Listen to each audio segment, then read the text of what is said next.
Hello दोस्तों, welcome to decode exam और Navshakti series के इस तीसरे लेक्चर में मैं अमन आपका स्वागत करता हूं। तो हम सभी को पता है, जो लोग नवशक्ति सीरीज को फॉलो कर रहे हैं, हमने कंप्यूटर के लिए खास इनिशिएटिव लिया है कि 9 लेक्चर्स के अंदर हम अपना लेखपाल में आने वाला जितना भी कंप्यूटर का हिस्सा है उसको कवर कर रहे हैं। ठीक है, उसको सीख रहे हैं, यहाँ पर प्रैक्टिस कर रहे हैं, काफ़ी सारी चीज़ें यहाँ पे हम कर रहे हैं इस हिस्से को लेके। ठीक है, तो यहाँ पे जो अपना फॉर्मेट रहता है, हम प्रीवियस ईयर क्वेश्चंस को सॉल्व करते हैं, साथ ही साथ वन लाइनर्स को पढ़ते हैं जितने भी इंपॉर्टेंट होते हैं, और मैं आपको मस्ट रीड टॉपिक्स यानी इंपॉर्टेंट टॉपिक्स का एक ओवरव्यू यहाँ पर देता हूँ, जिससे कि फिर आपकी प्रैक्टिस में कोई कमी नहीं रहती और आप बिल्कुल तैयार हो ही जाते हैं। ठीक है, तो चलो शुरू करते हैं आज के लेक्चर के साथ। तो आज का जो चैप्टर है उससे रिलेटेड मैं आपको कुछ ज़रूरी बातें बता दूं। ये जो चैप्टर है इससे हर ईयर में 2 से 4 क्वेश्चंस देखने को मिले हैं, यानी कि ये जो आपका चैप्टर है काफ़ी ज़्यादा इम्पॉर्टेंट भी हो जाता है, क्योंकि हर साल 2 से 4 क्वेश्चन आ ही आ रहे हैं। ठीक है, दूसरी चीज़ यहाँ पे कुछ मस्ट रीड टॉपिक्स हैं जो मैंने आपके लिए यहाँ पे रखे हैं। देखो, आपको मस्ट रीड का मतलब ये होता है, ऐसा नहीं कि आप केवल यही पढ़ेंगे। मस्ट रीड का मतलब ये है कि आप बाकी सब तो पढ़ ही रहे हैं, लेकिन इसको ध्यान से पढ़ेंगे या 2 2 बार पढ़ लेंगे, ताकि ये चीज़ ज़्यादा गहराई में, मतलब ज़्यादा आपके दिमाग में फीड हो जानी चाहिए। ठीक है, तो सबसे पहला मेमोरी हायरार्की आपको पता होना चाहिए। कब स्पीड बढ़ रही है, कब डिक्रीज हो रही है, कब कैपेसिटी बढ़ रही है, कब कॉस्ट पर बिट बढ़ रही है। ठीक है, तो ये मेमोरी हायरार्की के अंदर ये सभी चीज़ें आपको पता होनी चाहिए। साथ ही साथ रैम वर्सेस रोम, रैम और रोम में जो डिफरेंस होता है वो आपको क्लियर होना चाहिए। उसके बाद स्टोरेज डिवाइस और उनकी कैपेसिटीज़ ये आपको पता होनी चाहिए, जैसे CD DVD इनकी क्या कैपेसिटी है, ब्लू रे डिस्क की क्या कैपेसिटी है। ठीक है, ये सब चीज़ें आपको पता होनी चाहिए। फ्लॉपी डिस्क की क्या होती थी। ठीक है, तो ये सभी चीज़ें आपको यहाँ पे पता होनी चाहिए। साथ ही साथ मेमोरी यूनिट्स एंड उनके कन्वर्जन। ठीक है, मेमोरी के जो कुछ खास यूनिट हैं, जैसे बिट का बाइट में क्या होता है, निबल क्या होता है, ये कुछ बेसिक बेसिक खास खास आपको ज़रूर से पता होनी चाहिए। उसके बाद कैश मेमोरी और वर्चुअल मेमोरी। ठीक है, तो ये जो 5 टॉपिक्स हैं इनको हमें बहुत ही ज़्यादा पक्का कर लेना है। ठीक है, मेरा यहाँ पे मस्ट रीड से कहने का मतलब ये नहीं है कि आप केवल यही पढ़ो बाकी सब छोड़ दो। इसका कहने का मतलब है कि आप इसे ज़्यादा ध्यान से पढ़ो। ठीक है, अब आगे बात करते हैं। कुछ प्रीवियस ईयर क्वेश्चंस हैं जिन्हें हमें सॉल्व करना है, तो सॉल्व कर लेते हैं। तो सबसे पहले आपके सामने क्वेश्चन है, कंप्यूटर की सबसे छोटी मेमोरी इकाई कौन सी है? What is the smallest unit of computer's memory?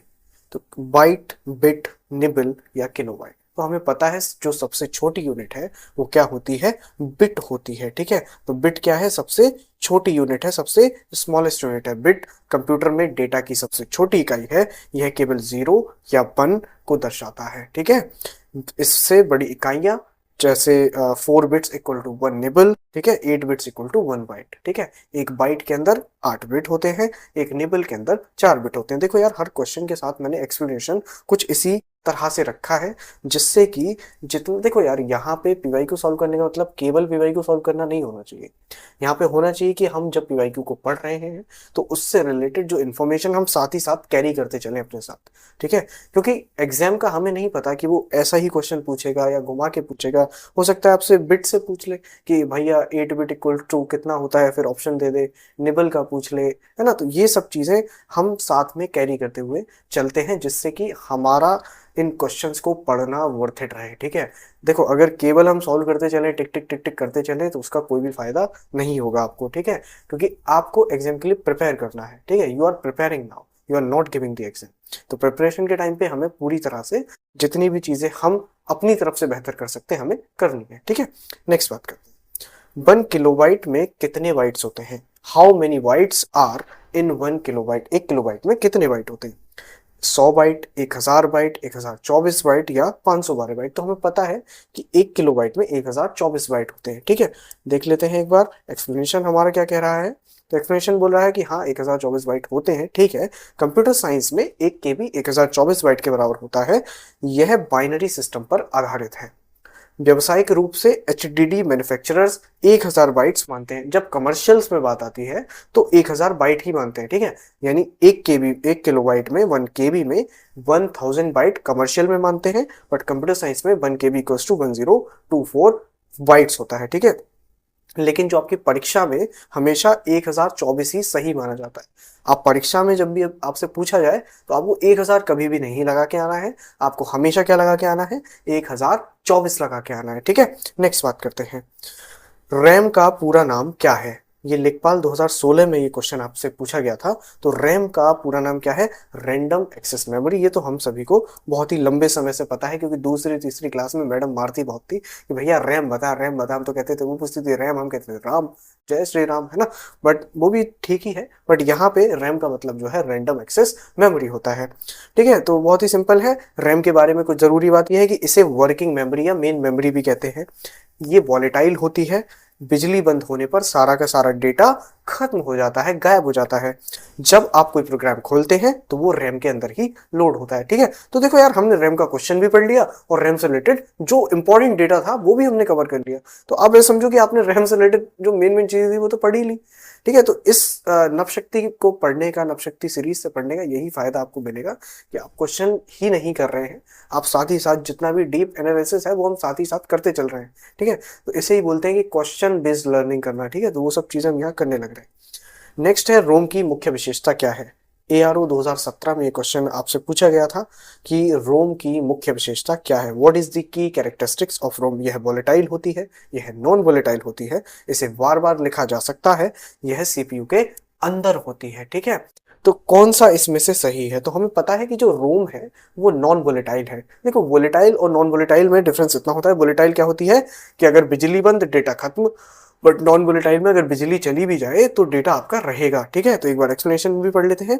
तो एक्सप्लेनेशन बोल रहा है, ठीक है साहब, नॉन वोलेटाइल वाली बात तो आपकी ठीक है, लेकिन थोड़ा सा बता तो दो। तो क्या है, देखो, रोम रोम क्या है? Read only memory, non volatile होती है, बिजली बंद होने पर भी डेटा सुरक्षित रहता है। इसमें बायोस स्टोर होता है।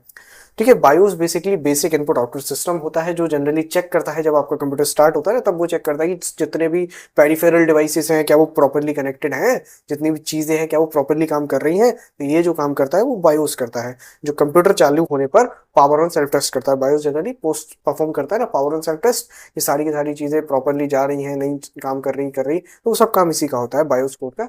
ये बेसिकली तो ये है। तो ये रोम के अंदर लिखा जाता है, जो बायोस कोड होता है आपका, स्टार्टअप कोड भी इसे बोलते हैं जनरली। ठीक है, नेक्स्ट बात करते हैं।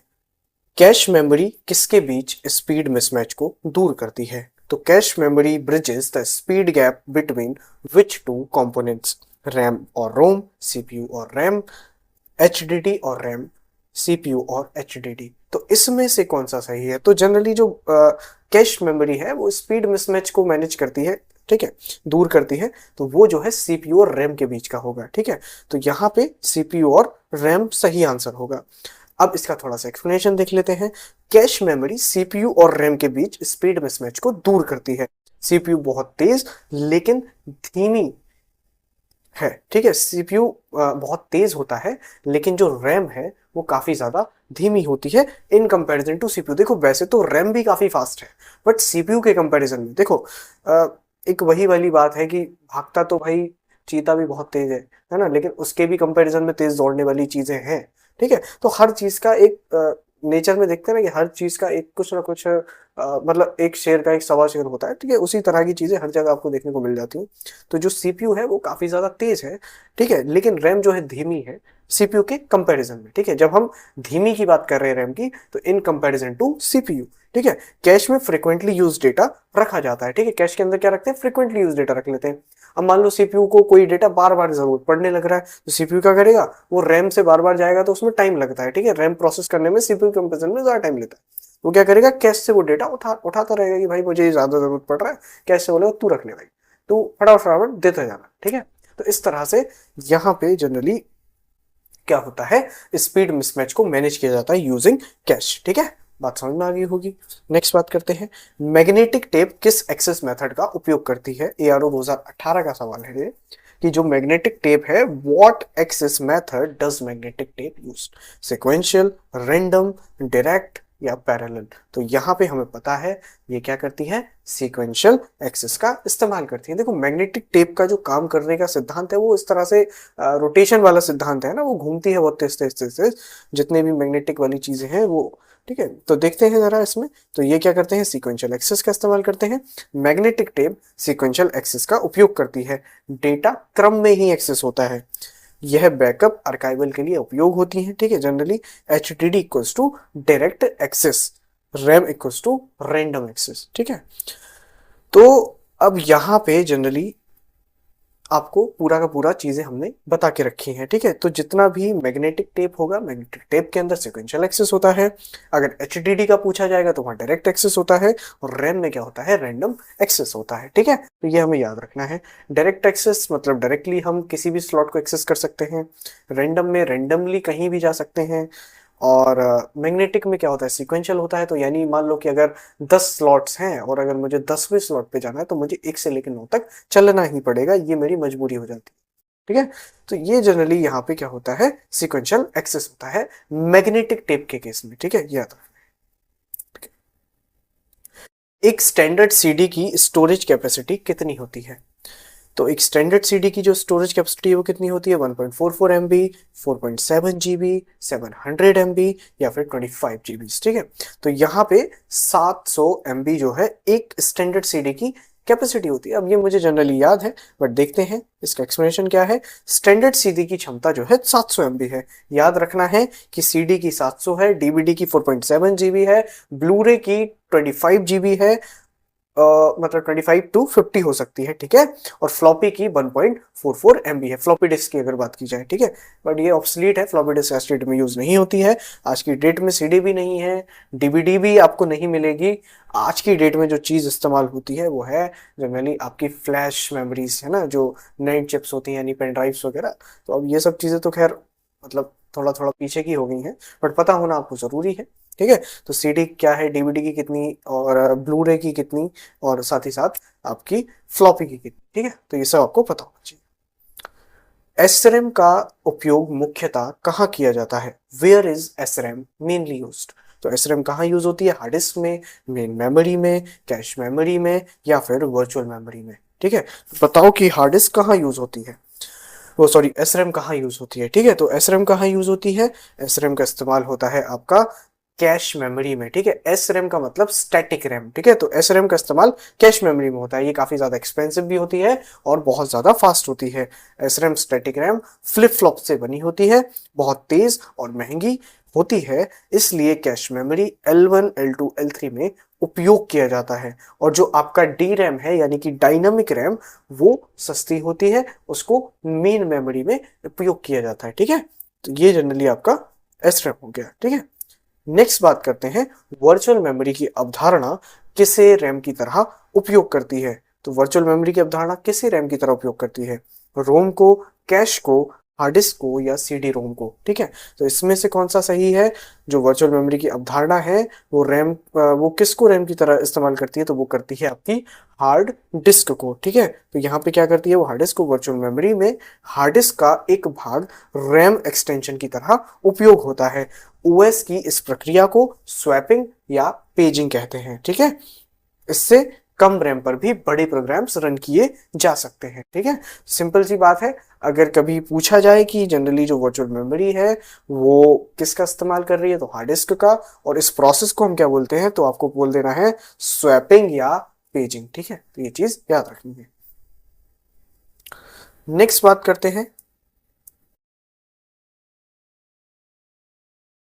करते हैं, एचडीडी में सबसे छोटा भौतिक भंडारण क्षेत्र क्या कहलाता है? एचडीडी के अंदर सबसे छोटा, यानी what is the smallest physical storage unit on an HDD track, sector, cylinder या फिर प्लेटर, ठीक है। तो सबसे छोटा जो हिस्सा होता है वो जनरली एक सेक्टर होगा, ठीक है। तो क्या हो जाएगा यहाँ पे, सेक्टर आपका हो जाएगा, ठीक है। तो एक सेक्टर में, सेक्टर एचडीडी में सबसे छोटी फिजिकल स्टोरेज यूनिट है, ठीक है।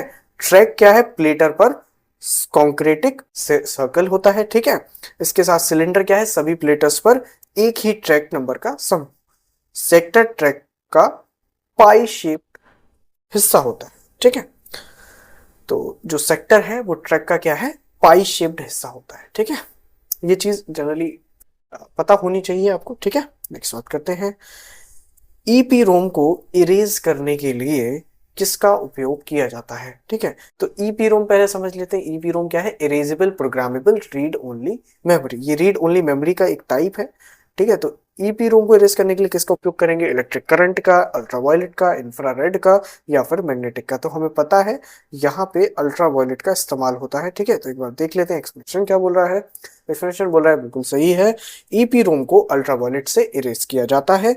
चिप के ऊपर ट्रांसपेरेंट क्वार्ट्ज विंडो होती है जिससे यूवी लाइट लगभग 40 मिनट तक डाली जाती है। ठीक है, ईपीरोम को इलेक्ट्रिकली इरेज किया जाता, ईपीरोम को इलेक्ट्रिकली इरेज किया जाता है। ठीक है, ये तो ईपीरोम है। ठीक है, देखो एक है ईपीरोम जिसकी इस क्वेश्चन में बात की गई, एक इसी का एक इलेक्ट्रिकल वर्जन है EEPROM, electronically erasable programmable read only memory. तो उसे इलेक्ट्रिकल सिग्नल्स के थ्रू इरेज किया जा सकता है। ठीक है, तो यहाँ पे उसने ईपीरोम के बारे में भी डिस्क्राइब किया है। ठीक है, तो यहाँ पे क्या है, ईपीरोम को अल्ट्रावायलेट रेज से इरेज किया जाएगा, 40 मिनट तक डाली जाती है। ट्रांसपेरेंट क्वार्ट्ज विंडो होती है जिससे होके यूवी लाइट गुजरती है 40 मिनट तक। ठीक है, तो ये जनरली आपका ईपीरोम हो गया जिससे इरेज किया जा सकता है यूवी लाइट्स के थ्रू। ठीक है, नेक्स्ट ब्लू-रे डिस्क किस प्रकार के लेजर का उपयोग करती है?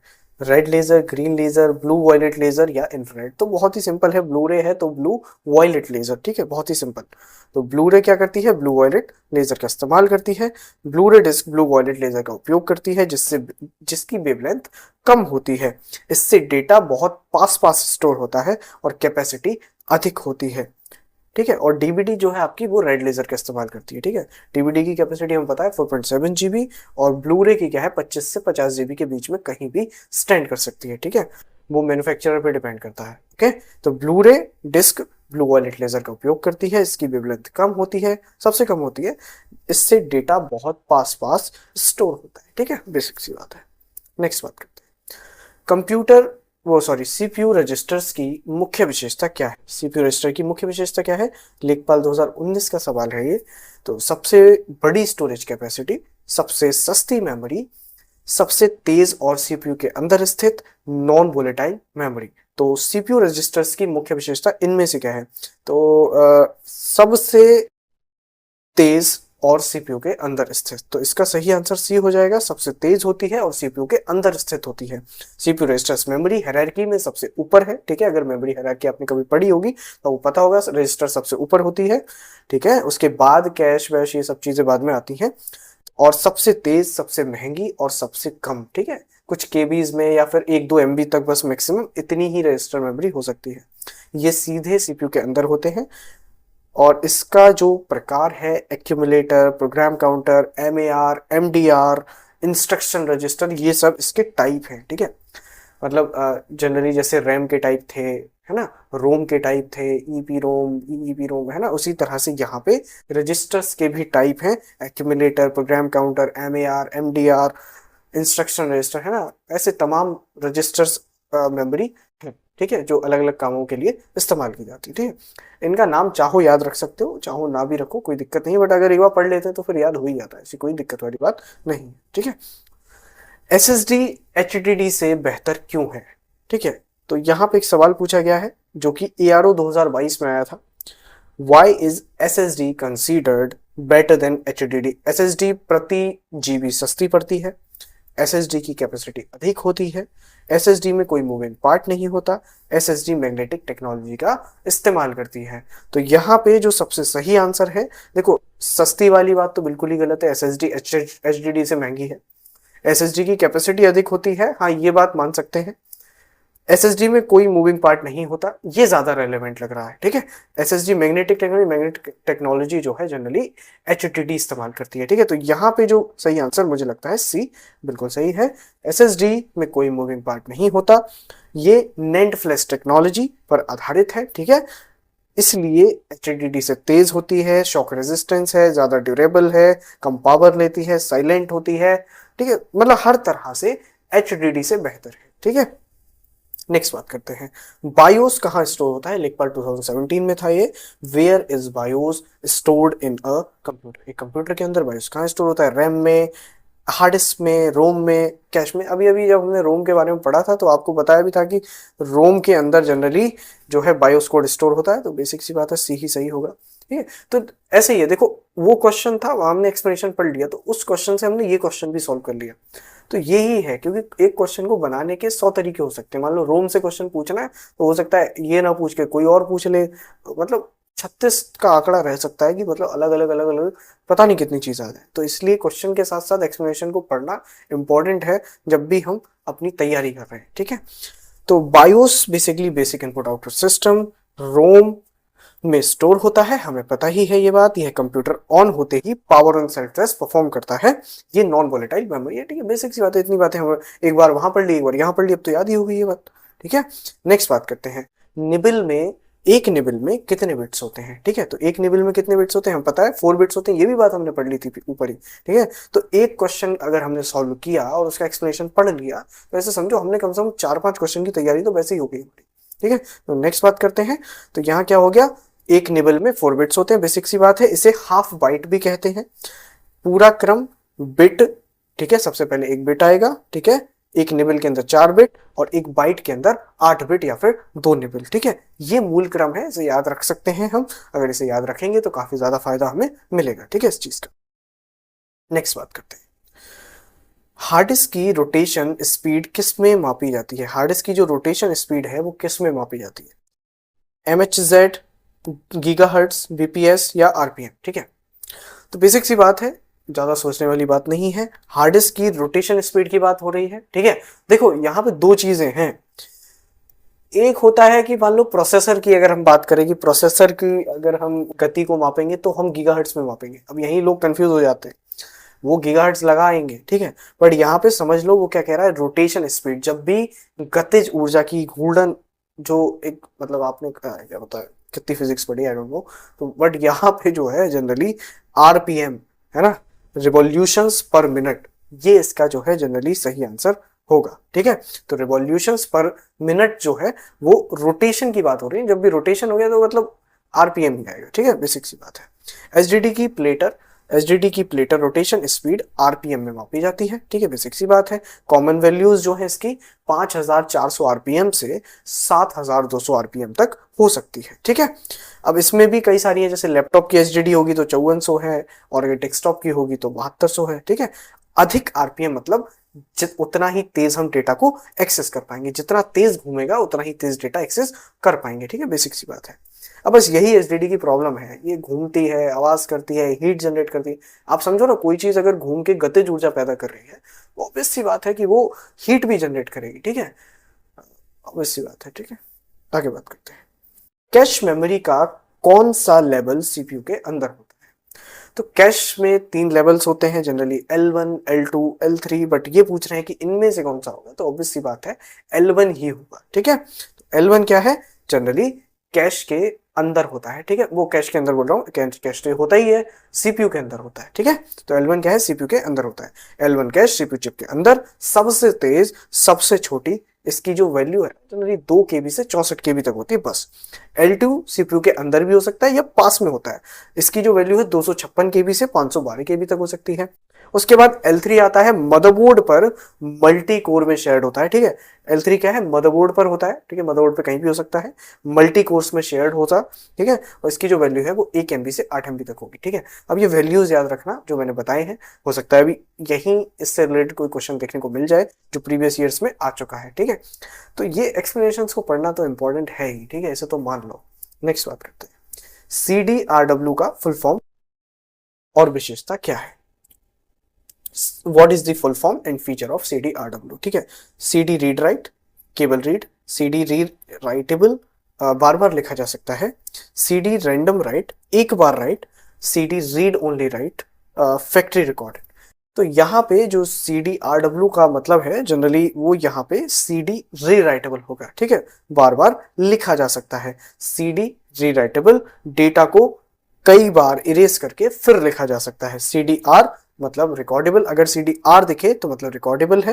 राइट वंस रीड मैनी, ठीक है, ये वॉर्म वाला जो है वॉर्म शॉर्ट फॉर्म होती है, कई बार वॉर्म भी डायरेक्टली पूछ लिया जाता है कि what is WORM stand for, ठीक है। तो बेसिक सी बात है, यहाँ पे CDRW होगा तो CD रीराइटेबल, CDR होगा तो CD रिकॉर्डेबल, CD रोम होगा तो रीड ओनली, ठीक है, बेसिक सी बात। तो ये यहाँ पे आपका हो जाएगा। ठीक है, नेक्स्ट बात करते हैं मेमोरी हायरार्की में नीचे जाने पर क्या होता है। What happens as we move down the memory hierarchy.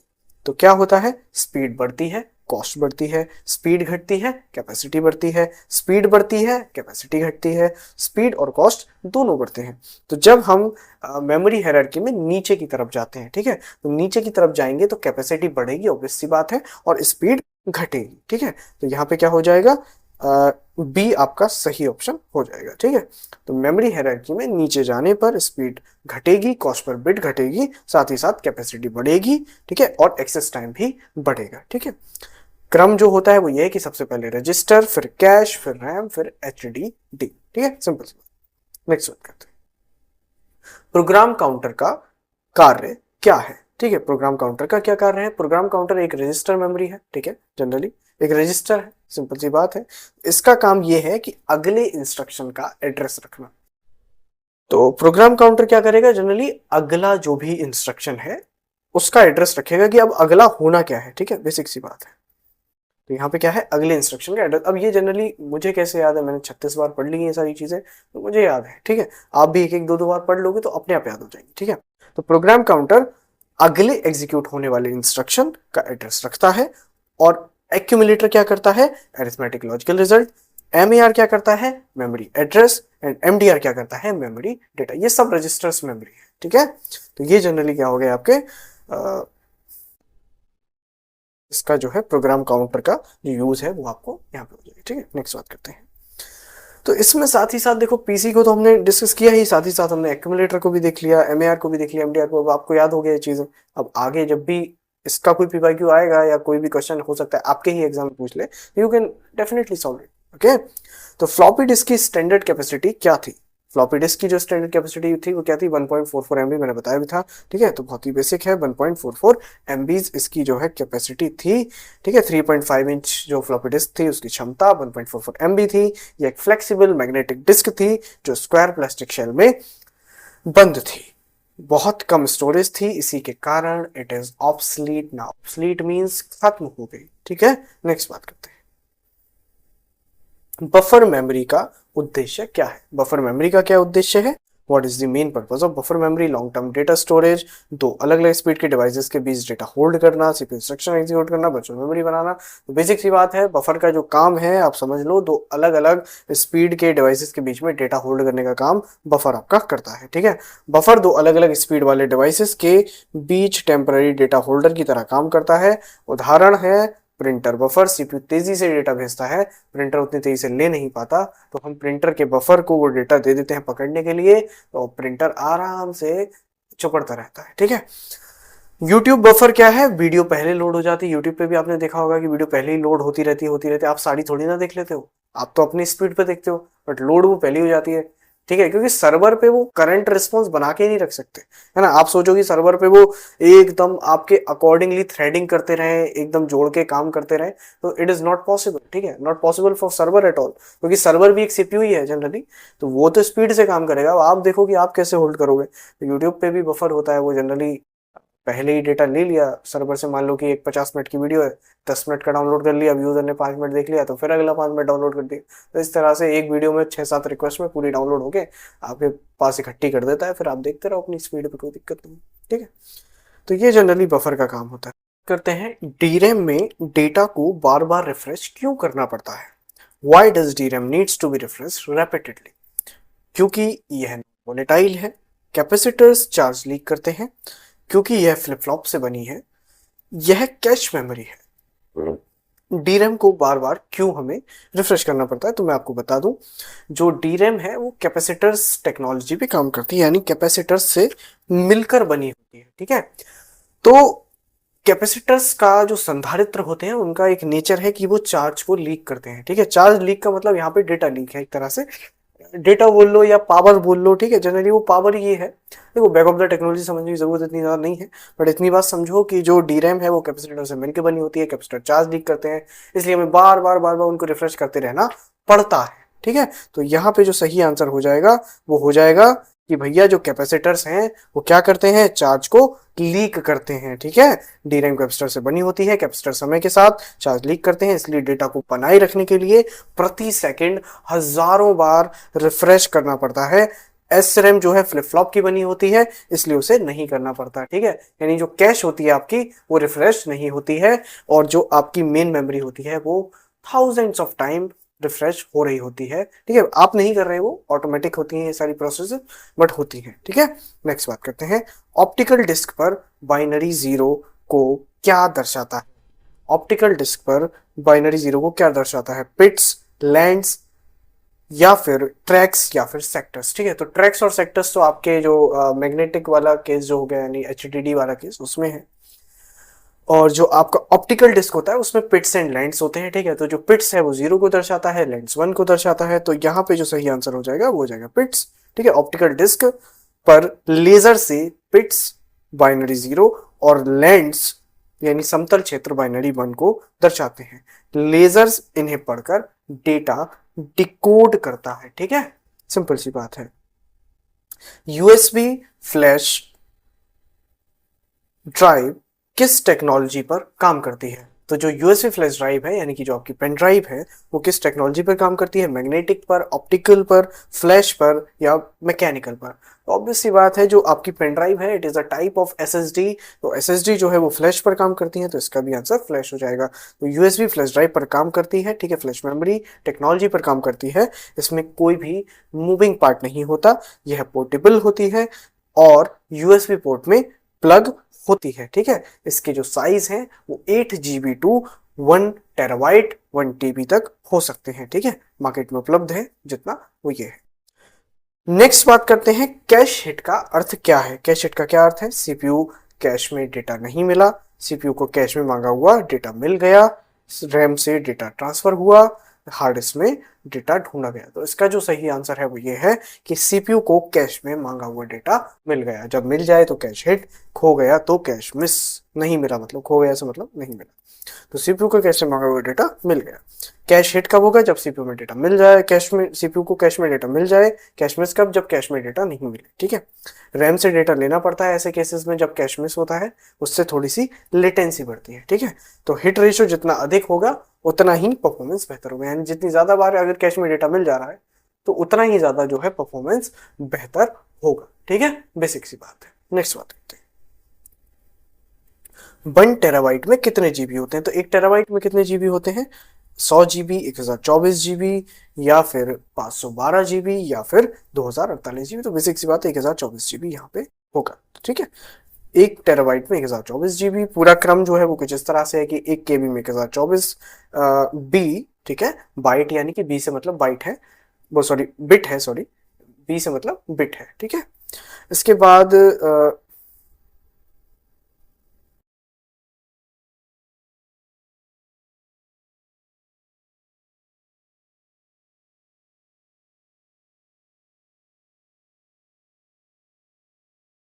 ठीक है, तो अगर पूरा क्रम हम देखेंगे तो 1 KB का 1024 बाइट, उसके बाद 1 MB में 1024 किलोबाइट, उसके बाद 1 GB में 1024 मेगाबाइट, उसके बाद 1 TB में 1024 गीगाबाइट। ठीक है, सिंपल सी बात है।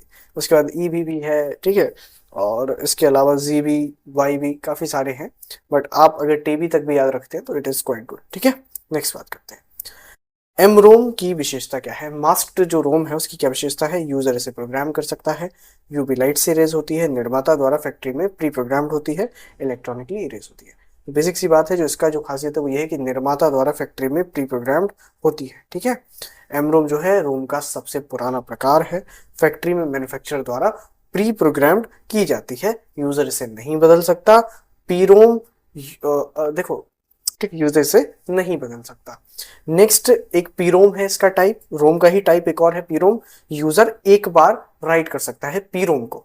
अगर ई पीरोम होगा तो यूवी से इरेज होगी, अभी अभी हमने देखा था, और ई पीरोम होगा तो इलेक्ट्रॉनिकली इरेज होगी। ठीक है, तो ये रोम के सारे टाइप हैं, एम रोम, पीरोम, ई पीरोम और ई पीरोम। ठीक है, तो ये जनरली ये थे। ठीक है, तो एम रोम मैन्युफैक्चरर प्री प्रोग्राम करके देगा, पीरोम को यूजर एक बार कर सकता है, ईपी रोम इरेज हो सकती है यूवी लाइट के थ्रू, है ना, और इसके अलावा ईपी रोम क्या है, इलेक्ट्रॉनिकली इरेजेबल है। ठीक है, नेक्स्ट बात करते हैं, सेकेंडरी मेमोरी का दूसरा नाम क्या है? सेकेंडरी मेमोरी का दूसरा नाम क्या है? मेन मेमोरी, इंटरनल, ऑक्सिलरी या फिर प्राइमरी? तो हम पता है कि सेकेंडरी मेमोरी का दूसरा नाम जो है ऑक्सिलरी मेमोरी है, ठीक है, क्योंकि ये बैकिंग स्पेस की तरह यानी बैकिंग स्टोर की तरह काम करता है और ये नॉन वोलेटाइल है यानी परमानेंट होती है, ठीक है, तो ये जनरली हो जाएगा।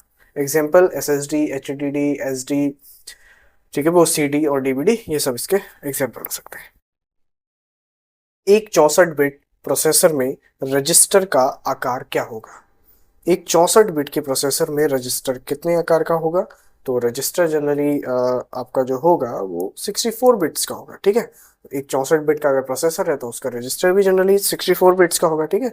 64 बिट प्रोसेसर में 64 बिट रजिस्टर होते हैं। Register size equals to word size, register का मतलब कितने वर्ड साइज आएंगे, कितने वर्ड्स आ सकते हैं, word size equals two processor architecture, ठीक है। 32 बिट के कंप्यूटर में 4 बाइट होते हैं, ठीक है, यानी 32 बिट्स, ठीक है। 64 बिट कंप्यूटर में 8 बाइट होते हैं यानी 64 बिट्स, ठीक है, बेसिक सी बात है। नेक्स्ट बात करते हैं, डीवीडी का फुल फॉर्म क्या है?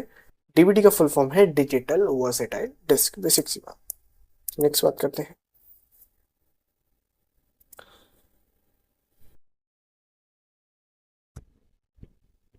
तो जो आपका डीवीडी है उसकी कुछ कैपेसिटी की बात कर लेते हैं, ठीक है। तो जनरली सिंगल लेयर डीवीडी अगर होगी तो 4.7 जीबी, और अगर डुअल लेयर है तो आपकी 8.5 जीबी तक यहाँ पे स्टोरेज पॉसिबल है कि हो, ठीक है। नेक्स्ट बात करते हैं, वर्चुअल मेमोरी में स्वैपिंग क्या है? वर्चुअल मेमोरी में जो स्वैपिंग होती है वो क्या चीज है, ठीक है।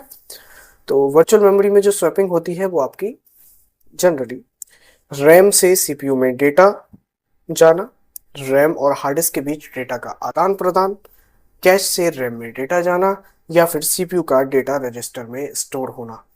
तो वर्चुअल मेमोरी में स्वैपिंग का प्रोसेस क्या है इसमें से, ठीक है। तो जनरली ये होता है कि रैम और हार्ड डिस्क के बीच में डेटा का आदान प्रदान होता है। अभी अभी हमने जब वर्चुअल मेमोरी को अभी थोड़ी देर पहले ये क्वेश्चन किया था उसमें भी हमने पढ़ा था, तो इसका जो है बी सही आंसर हो जाएगा। रैम और हार्ड डिस्क के बीच में डेटा का लेन देन होता है, आदान प्रदान होता है, ठीक है, सिंपल सी बात है। तो स्वैपिंग जो है जनरली होता है क्या, रैम फुल होने पर ओएस अनुपयोगी डेटा को रैम से एचडीडी पर मूव कर देता है, ठीक है। जब डेटा चाहिए होता है तो वापस रैम में स्वैप कर लेता है वो चीज को, ठीक है। यही वर्चुअल मेमोरी की वर्किंग मैकेनिज्म है, ठीक है। अब आपको वर्किंग मैकेनिज्म समझ में आ गई कि भैया स्वैपिंग काम कैसे कर रही है, ठीक है। तो यही तरीका है। किस मेमोरी को वर्किंग मेमोरी कहते हैं इसमें से? रोम को, रैम को, कैश को, या फिर वर्चुअल मेमोरी को? ये थोड़ा सा ट्रिकी क्वेश्चन है जो फंसा सकता है, ठीक है। लेखपाल 2022 में आया हुआ है। तो रोम तो देखो आपका रीड ओनली मेमोरी है, स्टार्टअप कोड होता है इसके अंदर, तो ये तो नहीं होगा, ठीक है। वर्चुअल मेमोरी एक एडिशनल टास्क है तो ये भी वर्किंग मेमोरी नहीं होगी, ठीक है। कैश मेमोरी के अंदर कोई भी प्रोग्राम लोड नहीं होता। देखो कैश का इस्तेमाल तब होगा जब कोई काम कर रहे हैं और वो डेटा रिपीटेडली काम में आ रहा है, तो वहां से हम उठा लेते हैं उस चीज को, उसमें रख के, ठीक है। तो कैश भी नहीं होगा, तो रहा कौन यहाँ पे, रैम। तो रैम जो है आपका वर्किंग मेमोरी हो जाएगा। तो रैम क्या है, वर्किंग मेमोरी है, या फिर इसे मेन मेमोरी या इंटरनल मेमोरी भी कहते हैं, ठीक है। जब आप कोई भी प्रोग्राम ओपन करते हैं तो वो रैम के अंदर ही लोड होता है। देखो ये लाइनें बहुत इंपॉर्टेंट है, जब आप कोई भी प्रोग्राम ओपन करते हैं तो वो रैम के अंदर लोड होता है। अब ये लाइन यहाँ फीड हो जानी चाहिए, जब ये लाइन यहाँ फीड होगी तो ये क्वेश्चन सॉल्व हो जाएगा अपने आप, ठीक है। तो ये जनरली यहाँ पे रैम होगा, ठीक है। तो आई होप बात समझ आ गई। नेक्स्ट बात करते हैं, एचडीडी में डेटा ऑर्गेनाइजेशन का सही क्रम क्या है? एचडीडी जो होता है आपका, उसमें डेटा के ऑर्गेनाइजेशन का सही क्रम क्या है, ठीक है। सही क्रम क्या है, sector cylinder track, track sector cylinder, sector track cylinder, cylinder track sector, इसमें से क्या है, ठीक है। तो डेटा का जो ऑर्गेनाइजेशन है वो किस तरह से होगा? तो बेसिक सी बात है, सेक्टर सबसे छोटा है, फिर ट्रैक है, फिर सिलेंडर है, तो बी इसका सही आंसर हो जाएगा, ठीक है। क्या हो जाएगा, सेक्टर ट्रैक सिलेंडर। तो सेक्टर जो है सबसे छोटी इकाई है, ट्रैक जो है प्लेटर पर कॉन्क्रीटिक सर्कल, ये भी अभी हमने पहले पढ़ लिया है, अभी आपको कुछ याद हो तो, ठीक है। और सिलेंडर क्या है, सभी प्लेटर्स पर एक ही ट्रैक नंबर का समूह। सही क्रम सेक्टर ट्रैक सिलेंडर है, ये चीज याद रखना। ये आए हुए क्वेश्चन हैं, ये कोई नए नहीं है, समझ लो। ये सब प्रीवियसली आया हुआ मसाला है जो आपके सामने प्रेजेंट किया जा रहा है, बस इस मसाले के साथ एक्सप्लेनेशन भी है, ये अच्छी बात है। इससे क्या है कि आगे कोई भी अगर क्वेश्चन इससे मिलता जुलता बनता है तो आपको पता होगा एटलीस्ट, ठीक है। तो ये चीज याद रखना, बस इतना ही है। नेक्स्ट बात करते हैं एक्यूमुलेटर का मुख्य कार्य क्या है। एक्यूमुलेटर का मुख्य कार्य देखो, एक्यूमुलेटर का अरिथमेटिक और लॉजिकल ऑपरेशन का रिजल्ट स्टोर करना, यही इसका काम है, ठीक है, बेसिक सी बात है। तो एक्यूमुलेटर का काम क्या है, अरिथमेटिक और लॉजिकल ऑपरेशंस का जो है रिजल्ट स्टोर करना है, ठीक है, ये इसका काम होता है। ये एएलयू का मुख्य रजिस्टर होता है, ठीक है, जो एएलयू अरिथमेटिक लॉजिक यूनिट होता है ना, उसका मुख्य रजिस्टर यही है, ठीक है, ये याद रखना है हमें। ये बहुत जरूरी चीजें हैं जो जो अब आप यहाँ देख रहे हो। रैंडम एक्सेस मेथड की विशेषता क्या है, रैंडम एक्सेस मेथड की विशेषता क्या है, डेटा क्रम में एक्सेस होता है, डेटा ब्लॉक में एक्सेस होता है, किसी भी लोकेशन को तुरंत एक्सेस किया जा सकता है, या फिर डेटा पहले से गुजरना होगा, ठीक है।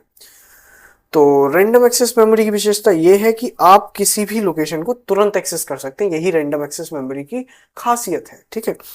तो यहाँ पे क्या हो जाएगा, किसी भी लोकेशन को तुरंत, ये हमें पता ही है कि रैंडम मतलब कहीं से भी कुछ भी एक्सेस कर ले, ठीक है, पहले सेल से आखिरी सेल तक पहुंचने में समान समय लगता है, मान लो कहीं भी कुछ भी एक्सेस करना है रैंडमली हम कर सकते हैं, तो कोई दिक्कत ही नहीं है, ठीक है। नेक्स्ट बात करते हैं, कंप्यूटर मेमोरी में कितने मुख्य कार्य हैं, केवल परमानेंट स्टोरेज, केवल प्रोसेसिंग में सहायता, स्टोरेज प्रोसेसिंग एंड रिटेंशन, केवल आउटपुट प्रोसेस करना। तो ऑब्वियस सी बात है कि जो मेमोरी है वो कई सारे काम करती है, एक स्टोरेज की तरह प्रोसेसिंग में भी काम आती है। देखो प्रोसेसिंग के टाइम पे वर्किंग मेमोरी जो आपकी रैम होती है वो काम में आती है, ठीक है। स्टोरेज में जनरली आपकी स्टोरेज है, कहीं भी सेकेंडरी स्टोरेज परमानेंटली करना है, ये कहता है। रिटेंशन के लिए भी तो यहाँ पे जो है सी जो है सही आंसर हो जाएगा, ठीक है। तो जो कंप्यूटर मेमोरी है उसके 3 मुख्य काम है, स्टोर करना, ठीक है, ओएस प्रोग्राम, डेटा होल्ड करना, प्रोसेसिंग यानी सीपीयू को तुरंत डेटा देना, रिटेंशन यानी प्रोसेसिंग रिजल्ट को फ्यूचर यूज के लिए सेव करना, ठीक है। तो 3 मुख्य काम है, स्टोरेज, प्रोसेसिंग एंड रिटेंशन, ठीक है। आई होप बात समझ आ गई। मैग्नेटिक टेप का उपयोग मुख्यतः किस लिए होता है, मैग्नेटिक टेप का मुख्य उपयोग क्या होता है बताओ। तो मैग्नेटिक टेप का मुख्य उपयोग क्या है, ओएस इंस्टॉल करना, डेली प्रोसेसिंग, बैकअप और आर्काइवल या कैश मेमोरी की तरह। अभी देखो ये भी मैंने अभी अभी पढ़ा है हम लोगों ने, तो इसका जो सही आंसर हो जाएगा वो क्या है, बैकअप एंड आर्काइवल, ठीक है। जहां स्पीड उतनी महत्वपूर्ण नहीं है, लेकिन लो कॉस्ट पे हाई कैपेसिटी चाहिए, ज्यादा डेटा स्टोर करना है, कम पैसे खर्च करने हैं, तो हमारा ये जो है सही आंसर हो जाएगा, ठीक है। आगे बात करते हैं, पीरोम की सबसे बड़ी सीमा क्या है, पीरोम की सबसे बड़ी सीमा क्या है। पीरोम क्या होता है, पहले प्रोग्रामेबल रीड ओनली मेमोरी, ठीक है। फैक्ट्री में प्रोग्राम होती है, यूवी लाइट से इरेज होती है, एक बार प्रोग्राम होने के बाद नहीं बदली जा सकती। दूसरी चीज इलेक्ट्रिकली इरेज होती है। तो देखो यहाँ पे हमने 4 तरह के रोम पढ़े थे, एक एम रोम पढ़ा था, एक पी रोम पढ़ा था, एक ईपी रोम पढ़ा था, एक ईईपी रोम पढ़ा था, ठीक है। तो एम रोम में क्या था, जो फैक्ट्री में एक बार हो गई प्रोग्राम, मतलब मैन्युफैक्चरर ही आपको सब कुछ उसमें फिल आउट करके देता है। फिर पी रोम आती है जिसे यूजर एक बार राइट कर सकता है, ठीक है, दोबारा नहीं कर पाएगा कभी भी, एक बार कर सकता है। फिर ईपी रोम थी जिसको यूवी लाइट से इरेज करके हम दोबारा यूज कर सकते थे। उसके बाद ईईपी रोम थी जिसको इलेक्ट्रॉनिकली इरेज किया जा सकता है, ठीक है। तो यहाँ पे जो है पीरोम की बात हो रही है, तो पीरोम क्या हो जाएगा, एक बार प्रोग्राम होने के बाद उसे नहीं बदला जा सकता, ठीक है। नेक्स्ट बात करते हैं, एचडीडी की तुलना में एसएसडी की क्या कमी है। एचडीडी की तुलना में एसएसडी की क्या कमी है, एसएसडी धीमी होती है, एसएसडी शॉक से टूट जाती है, एसएसडी प्रति जीबी अधिक महंगी है, एसएसडी में ज्यादा पावर लगती है। तो ये तीनों तो बिल्कुल ही गलत ऑप्शंस हैं, सही ऑप्शन क्या है, प्रति जीबी महंगी है, ठीक है। एसएसडी महंगी है बट ये तीनों खूबियां हैं उसमें, है ना, तेज है, शॉक रेजिस्टेंट है, साइलेंट है, कम पावर लेती है, ठीक है। तो ये सब खासियत है उसकी, ठीक है। बट सेम कैपेसिटी के लिए एचडीडी सस्ता विकल्प हो सकता है, ठीक है। नेक्स्ट बात करते हैं, डायरेक्ट एक्सेस मेथड का उदाहरण कौन सा है इनमें से, रैम है, रोम है, एचडीडी है या मैग्नेटिक है। तो हमें पता है रैम ही है, सॉरी डायरेक्ट एक्सेस पूछ रहे हैं, रैम तो देखो रैंडम एक्सेस का है, तो डायरेक्ट एक्सेस का क्या हो जाएगा यहाँ पे, एचडीडी हो जाएगा, ठीक है। डायरेक्ट एक्सेस का अगर पूछेगा तो डायरेक्ट एक्सेस क्या हो जाएगा, एचडीडी हो जाएगा, ठीक है। एचडीडी मतलब डायरेक्टली हम उसे एक्सेस कर सकते हैं, रैम क्या है, रैंडमली कर सकते हैं, रोम में क्या है, वो रीड ओनली होता है, ठीक है, बेसिक सी बात है। नेक्स्ट बात करते हैं, तो रैम और रोम तो दोनों ही आपके रैंडम में आ जाएंगे, सिक्वेंशियल एक्सेस में मैग्नेटिक टेप आ जाएगा और डायरेक्ट में क्या आ जाएगा, एचडीडी आ जाएगा, ठीक है। नेक्स्ट बात करते हैं, एसडी कार्ड का फुल फॉर्म क्या है, एसडी कार्ड का क्या फुल फॉर्म होता है। यहाँ पे क्या हो जाएगा आपका, सिक्योर डिजिटल कार्ड, ठीक है। तो सिक्योर डिजिटल कार्ड क्या है जनरली, ये आपका डीएसएलआर कैमराज में उपयोग होता है ना, कैमराज वगैरह में आप देखेंगे कि वो एसडी कार्ड्स को लगाते हैं।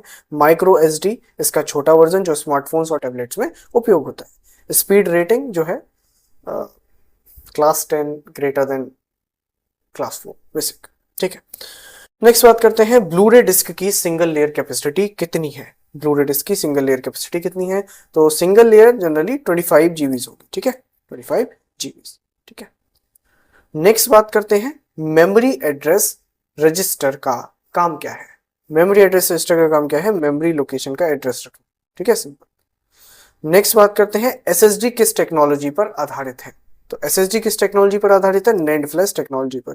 नैंड फ्लैश पर है, सेमीकंडक्टर चिप्स पर आधारित है generally, no moving parts. SDD में मैग्नेटिक प्लेटर्स होते हैं, ठीक है। सीडी डीवीडी ऑप्टिकल लेजर का इस्तेमाल करती हैं, डी रैम के अंदर कैपेसिटर्स होते हैं, ठीक है। तो ये सभी चीजें यहाँ पे इस तरह से हो जाएंगी, ठीक है। नेक्स्ट बात करते हैं ईईपीरोम का फुल फॉर्म क्या है, electrically erasable programmable read only memory, ठीक है, बी सही हो जाएगा। कंप्यूटर मेमोरी की क्षमता को किस यूनिट में मापा जाता है। कंप्यूटर जो मेमोरी है उसकी क्षमता को किस यूनिट में मापेंगे, तो कंप्यूटर मेमोरी की क्षमता को हम किस यूनिट में मापेंगे, हम मापेंगे इसको हर्ट्स में, बाइट्स में, या फिर आपका वॉट्स में या मीटर्स में, किस में हम मापेंगे, तो हम मापेंगे इसको किस में, बाइट्स में, ठीक है। मेमोरी को बाइट्स में मापेंगे, ठीक है। किलो बाइट हो, मेगा बाइट हो, गीगा बाइट हो, टेरा बाइट हो, पेप्टा बाइट हो, जो भी बाइट हो, लेकिन हो बाइट ही, ठीक है, सिंपल सी बात है। तो ये आपका यहाँ पे हो जाएगा, ठीक है। तो ये थे आपके इस चैप्टर से रिलेटेड पीवाईक्यूज, और अब हम 25 इंपॉर्टेंट वन लाइनर्स को और देख लेते हैं और उसके बाद ये चैप्टर हम समाप्त कर देंगे। तो अब 25 इंपॉर्टेंट वन लाइनर्स को देख लेते हैं। वैसे मुझे ये लगता है कि ये जो वन लाइनर्स हैं लगभग सभी आपके जो क्वेश्चन के एक्सप्लेनेशन है उसमें कवर हो ही गए होंगे, बट एक बार फिर भी हम एक रीडिंग लगा लेते हैं, एक स्पीड में पढ़ेंगे, ठीक है। बिट क्या है, जनरली कंप्यूटर में डेटा की सबसे छोटी इकाई है। 4 bit equal to 1 nibble, half byte भी इसे बोलते हैं। 8 बिट में 1 बाइट होता है, एक कैरेक्टर स्टोर करने की स्टैंडर्ड यूनिट, ठीक है, बेसिक। रैम जो है वोलेटाइल होती है, बिजली जाते ही डेटा मिट जाता है। रोम जो है नॉन वोलेटाइल होती है, ठीक है। बायोस रोम में स्टोर होता है, कंप्यूटर स्टार्ट पे पोस्ट करता है, ठीक है। पावर ऑन ट्रस्ट, ये सभी चीजें देखो पढ़ी ली हमने। एसरैम के बारे में भी पढ़ा हमने, फ्लिप फ्लॉप से बनी होती है, कैश में उपयोग होती है, रिफ्रेश नहीं चाहिए इसको। डी रैम क्या है, कैपेसिटर से बनी होती है, मेन मेमोरी में हजारों बार रिफ्रेश होती है। L1 क्या है, कैश जो सीपीयू के अंदर सबसे तेज सबसे छोटी, 2 से 64 KB तक, ठीक है। नेक्स्ट क्या है, हमने पढ़ा था आपका CD जो है 700 MB, DVD 4.7 GB, ब्लूरे जो है 25 GB, ठीक है। तो ये इसकी कैपेसिटीज थी, ये याद रखने वाली चीजें हैं। फ्लॉपी डिस्क जो है जनरली 1.44 MB अब जो है ऑब्सलीट यानी बंद हो चुकी है। ब्लूरे डिस्क के बारे में पढ़ा था, ब्लू वायलेट लेजर का इस्तेमाल करती है, डीवीडी रेड लेजर का इस्तेमाल करती है, ठीक है। सेक्टर के बारे में पढ़ा, एसडीडी पर डेटा की सबसे छोटी फिजिकल यूनिट होती है। एसएसडी जो है नैंड फ्लैश पर, नो मूविंग पार्ट्स, ठीक है, फास्टर, साइलेंट, शॉक रेजिस्टेंट। इसके बाद वर्चुअल मेमोरी के बारे में हमने बात की थी कि एसडीडी को रैम की तरह उपयोग कर सकते हैं, स्वैपिंग पेजिंग जो टेक्निक है उसका इस्तेमाल करते हैं। ईपीरोम क्या है, यूवी लाइट से रेस कर सकते हैं, 40 मिनट तक डालनी होती है, जो क्वार्ट्ज विंडो की तरफ से होती हुई हमने 40 मिनट तक अगर लेजर यूवी लाइट डाल दी तो वो सब मिटा देगी ईपीरोम पे से डेटा, उसे फिर हम रीयूज कर सकते हैं। ईपीरोम क्या है कि इलेक्ट्रॉनिकली इरेजेबल हो सकती है, बाइट बाई बाइट हम उसको रिप्रोग्राम इरेज कर सकते हैं मेमोरी। मैग्नेटिक टेप का सीक्वेंशियल एक्सेस होता है इसके अंदर, बैकअप आर्काइवल के लिए इस्तेमाल होती है। अगर आपको सस्ता और टिकाऊ बैकअप चाहिए, यहाँ पे आपको स्पीड का इतना ज़्यादा इशू नहीं है, तो आप मैग्नेटिक टेप का इस्तेमाल कर सकते हैं। 1 KB में 1024 बाइट्स होते हैं, कंप्यूटर साइंस की भाषा में, कमर्शियल में कहते हैं 1000, ठीक है, बेसिक सी बात है। प्रोग्राम काउंटर का काम क्या है कि अगले इंस्ट्रक्शन का एड्रेस रखना कि अगला भैया होगा क्या, सिंपल। एक्यूमुलेटर जो है अरिथमेटिक लॉजिकल ऑपरेशन का रिजल्ट स्टोर करके रखता है। ऑप्टिकल डिस्क में क्या होता है, पिट्स और लैंड्स होते हैं। पिट्स जनरली क्या करते हैं, बाइनरी 0 और लैंड्स जो है बाइनरी 1 को दर्शाते हैं। एचडीडी स्पीड रैम में 6400 से 7200 RPM होती है, जनरली 5400 सॉरी जो 5400 होती है वो लैपटॉप्स के लिए, और 7200 जनरली डेस्कटॉप के केसेस में देखने को मिलती है, RPM रेवोल्यूशंस पर मिनट, ठीक है। CDR का मतलब होता है generally write once read many, ठीक है, यानी कि रीडेबल, CD रीडेबल, ठीक है, generally can not be written, ठीक है। नेक्स्ट क्या है, बफर है। बफर क्या होता है, 2 अलग अलग स्पीड के जो डिवाइस हैं उनके बीच टेम्पररी होल्डिंग एरिया की तरह काम करता है, ठीक है। तो ये थे आपके नवशक्ति सीरीज का चैप्टर नंबर 3, जिसमें हमने 48 क्वेश्चंस को सॉल्व किया है, उनके एक्सप्लेनेशंस को बहुत अच्छे से देखा है, और साथ ही साथ हमने 25 इंपॉर्टेंट वन लाइनर्स को भी यहाँ पे कवर किया है। और मैंने आपको बताया भी था शुरुआत में ही कि ये जो 5 टॉपिक्स हैं ये आपके लिए गोल्ड माइन हो सकते हैं अगर आप इन्हें पढ़ते हैं अच्छे से, ठीक है। तो ये 5 टॉपिक जिनको आपको ध्यान में जरूर से रखना है। बाकी जितना मैंने बताया अगर आपने पूरे ध्यान से सुना है तो आपका लगभग लगभग मानता हूँ ये चैप्टर तैयार है। और देखो बाकी सारी की सारी चीजें आप पर ही डिपेंड करती हैं कि आप कितना प्रैक्टिस करते हैं, क्या करते हैं, ठीक है। तो इट इज ऑल अप।